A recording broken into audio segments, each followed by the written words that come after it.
Hello guys! Ayan, ang lamig ng ating panahon ngayon. Nagyayelo na ako. Magkakape daw kami ni Kaloy guys sa baba. Pupunta kami sa tindahan. Yan kasi parang ang sarap mag-coffee ngayon. So tara guys. Let's go. Baba tayo. Let's go! Ayan guys, magsasara muna kami ng aming mahiwagang pinto. Ayan, kita nyo naman yung pinto namin. Ayan, pang malakasan yan.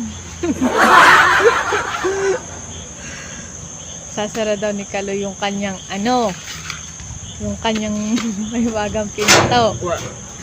Ako na. Ayan, si Kaloy nangunguna na naman maglakad. Basta't makarinig ng kape. Kala mo naman pwede sa kanyang laging kape. Pasaway kasi to.